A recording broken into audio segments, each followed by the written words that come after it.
Assalamualaikum warahmatullahi wabarakatuh. Kami dari kelompok 5 ingin mempresentasikan mengenai ilmu pengetahuan, teknologi, dan seni dalam Islam. Sebelumnya, perkenalkan kelompok kami terlebih dahulu. Pertama, perkenalkan saya Ibnu Karim, absen 17. Saya Esa Puru Tagalau, absen 12.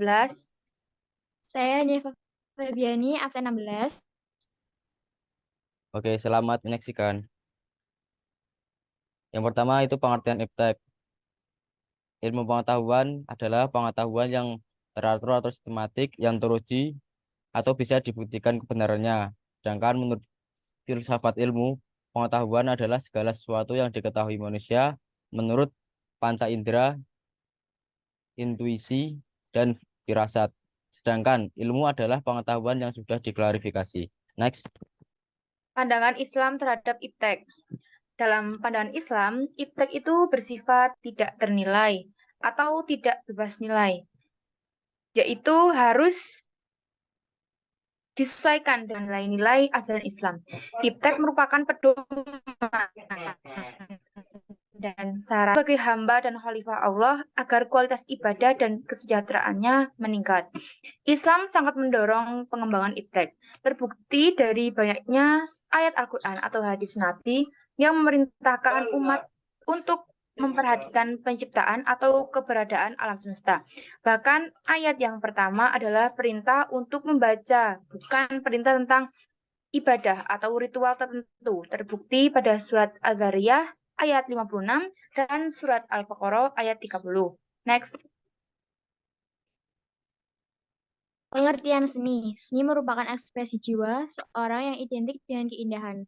Dalam bahasa Sanskerta, seni disebut cilpa yang berarti berwarna dan kata akhirnya sucilpa yang berarti dilengkapi dengan bentuk-bentuk yang indah atau dihiasi dengan indah. Contoh seni yaitu seni 2 dimensi dan 3 dimensi. Next. Pandangan Islam terhadap seni. Hukum seni adalah mubah atau boleh, akan makruh atau haram jika seni itu menyimpang dari prinsip tauhidullah. Seni merupakan keindahan dan keindahan menjadi salah satu sifat yang dilekatkan Allah pada pencipta jagat raya ini. Dalam firman Allah, maka apakah mereka tidak melihat ke langit yang ada di atas mereka? Bagaimana kami meninggalkannya dan menghiasinya, dan tiada baginya sedikit pun retak-retak. Next. Keutamaan orang berilmu. Orang berilmu mempunyai kedudukan yang tinggi dan mulia di sisi Allah.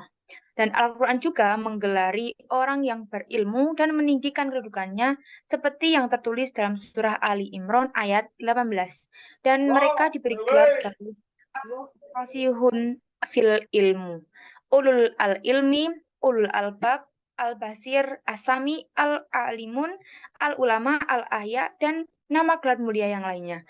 Berikut adalah surah yang menerangkan keutamaan orang berilmu.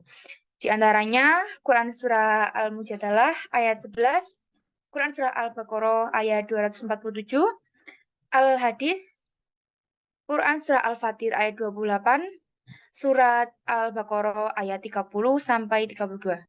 Next. Ilmuwan Muslim. Banyak ilmuwan Muslim yang terkenal hingga saat ini. Berikut merupakan beberapa tokoh ilmuwan Muslim. Yang pertama, Ibnu Sina, 980 sampai 1037 yang mendapatkan julukan Father of Doctor. Yang kedua, Muhammad bin Musa al-Khawarizmi. Beliau yang menemukan aljabar, hisab, bijabar, wal muhabalah. Yang ketiga, Abu Absa Ahmad Ibnu Muhammad Ibnu Khatir al-Furgani yang menulis kitab Fi al-Harakat al-Samawiyah wa Dawami Ilm al-Nujum. Yang terakhir, Mustafa bin Abdullah atau biasa dipanggil Khatib yang merupakan geografer Turki Utsmani. Next. Keselarasan imak dan iptek. Dalam Islam, agama, ilmu pengetahuan, teknologi, dan seni terdapat hubungan yang harmonis dan dinamis yang terintegrasi dalam suatu sistem yang disebut dinul Islam dan terdapat 3 unsur pokok yaitu akidah, syariah, dan akhlak. atau iman, ilmu, dan amal soleh. Sebagaimana yang digambarkan dalam Quran surah 14 ayat 24-25 dari ayat di atas bahwa iman adalah akar, ilmu adalah pohon yang mengeluarkan dahan dan cabang-cabang ilmu pengetahuan, sedangkan amal ibarat buah dari pohon itu identik dengan teknologi dan seni. Next. Tanggung jawab ilmuwan dan seniman terhadap lingkungan dan Islam. Manusia diciptakan sebagai makhluk yang sempurna karena diberikan akal yang berfungsi untuk berpikir. Ilmu-ilmu yang dikembangkan atas dasar keimanan dan ketakwaan kepada Allah akan memberikan jaminan kemaslahatan umat manusia termasuk lingkungannya. Yang dalam firman Allah, Allah akan mengangkat derajat orang-orang yang beriman dan berilmu. Quran Surat Al-Mujadalah ayat 8. Next. Cukup sekian presentasi dari kami. Apabila ada kesalahan dalam ucapan atau perkataan atau perbuatan kami mohon maaf sebesar-besarnya. Sekian, terima kasih. Wassalamualaikum warahmatullahi Warahmatullahi wabarakatuh. wabarakatuh.